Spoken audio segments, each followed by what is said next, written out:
Эфир нашего канала продолжает выпуск новостей. В студии Юрий Осипов. Здравствуйте. Вначале коротко об основных темах к этому часу.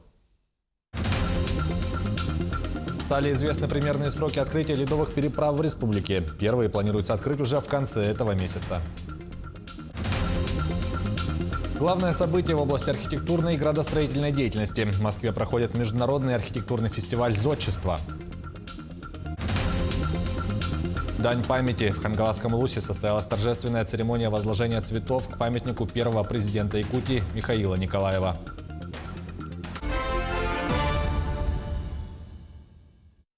Ледовую переправу Хатас-Павловск планируют открыть в конце ноября. Состояние льда по обеим сторонам реки и на фарватере проверила выездная комиссия. Дорожникам поручили ускорить обустройство ледовой переправы через реку Лену. По информации управления со стороны Якутска, толщина льда пока не позволяет применять спецтехнику на русле реки. Для наращивания льда Мирдорстрой поручено добавить мотопомпы. Кроме того, для ручной расчистки торосов необходимо увеличить количество работников.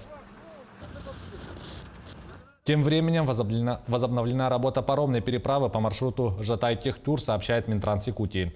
Напомним, сегодня утром работу переправы приостановили для ледокольных работ по формированию канала. Сейчас все работы завершены. В настоящее время идет погрузка машин со стороны поселка Жатай.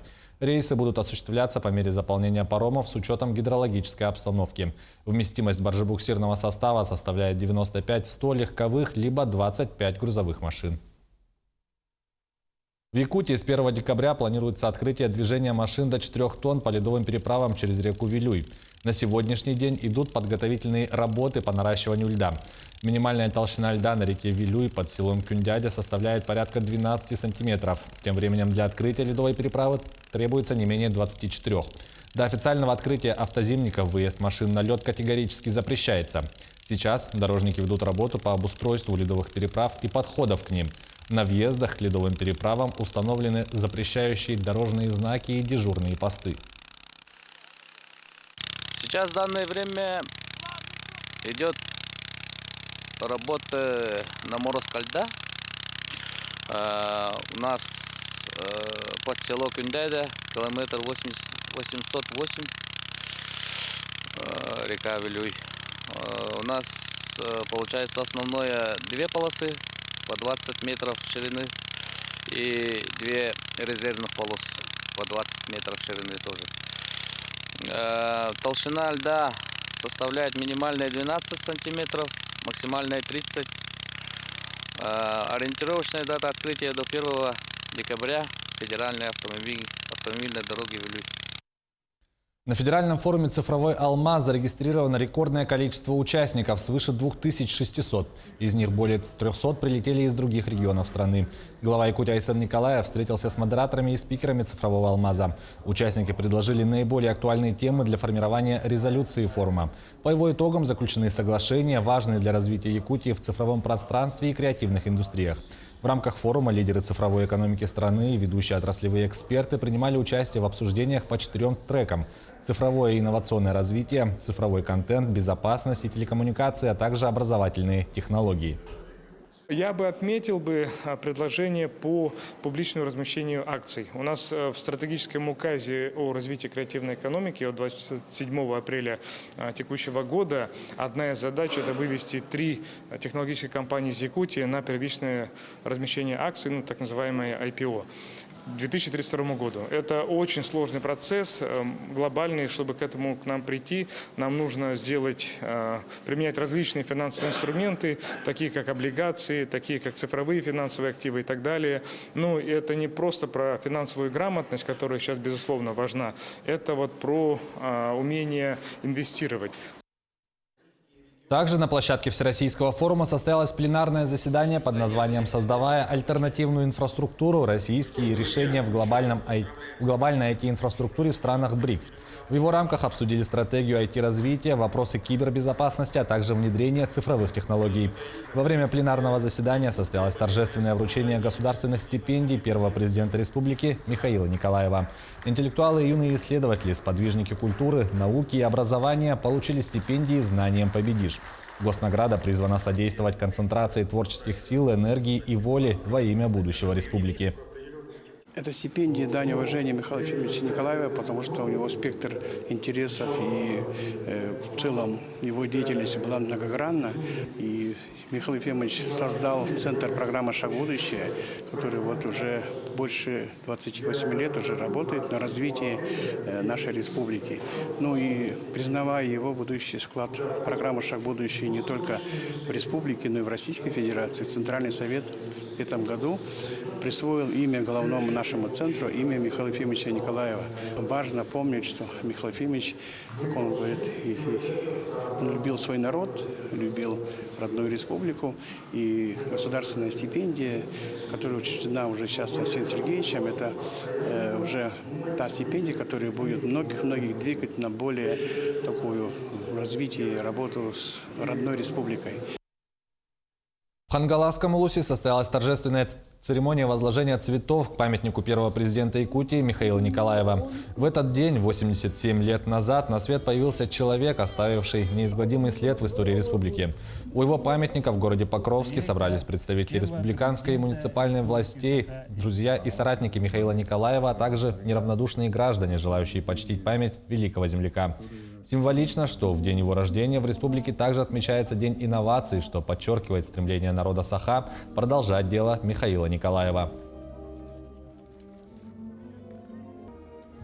Я думаю, что все те устремления, которые в начале 90-х годов, в 2000-х годах Михаил Ефимович проводил в жизнь, сегодня это продолжается. Преемственность среди руководства республики сохраняется. И я думаю, что очень символично, что сегодня еще объявлен День инноваций. Ведь взгляды Михаила Ефимовича Николаева были очень прогрессивны не только в масштабах нашей республики, но и в масштабах России и всего мира. Он всегда говорил, ребенок становится счастливым не в богатой семье, в счастливой семье. В Москве проходит международный архитектурный фестиваль «Зодчество». Это главное событие в стране, где представляются достижения в области архитектурной и градостроительной деятельности городов и регионов России. Последний раз Якутия презентовала на этой площадке свои реализованные будущие проекты 5 лет назад. С чем приехали наши земляки в столицу, узнаем у Максима Кардозу. Инновации в условиях вечной мерзлоты, уникальные подходы к обычным вещам и креатив, который удивляет окружающих. Все это про якутские проекты, которые были представлены на фестивале «Зодчество-2024». Это площадка как раз таки для общения, для обмена опытом, для того, чтобы посмотреть, какие тренды у нас в России в области архитектуры и градостроительства вообще происходят. И, конечно же, это площадка, где на деловой программе мы можем пообщаться с экспертами, поделиться своим мнением и узнать о других регионах. Причем стенд нашей республики сразу выделяется на фоне всех остальных. Здесь вы не увидите устаревшие распечатанные чертежи или картонные макеты зданий. Вся информация на огромном экране в виде красочных визуальных презентаций. Но вы уже поняли, что якутская экспозиция очень оригинальная, но это еще не все. Частью стенда является вот такой сканер мысли. Он находится в белом боксе.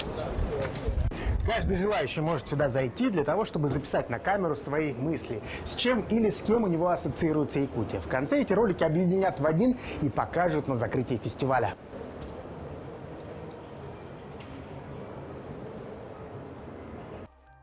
На фестиваль якутская делегация привезла 107 проектов. Это финалисты Якутской архитектурной премии ЭйГе.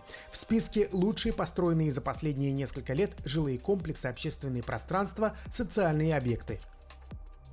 Один из самых интересных объектов, представленных в рамках нашей экспозиции, это дом-интернат престарелых и инвалидов в селе Намцы. Компания «Стандарт Проект» делала рабочий проект. Прекрасная дизайн-студия Ксении Николаевой разработала современный дизайн интерьера.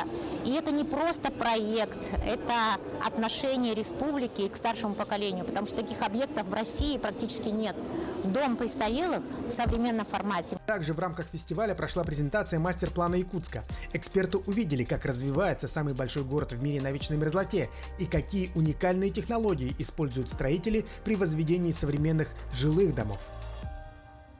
Ну, за время работы мы выработали свои некие подходы, стандарты, можно сказать, да. Это стилобат, то есть эффективное использование земельных участков, теплые детские комнаты, что очень важно в нашем регионе.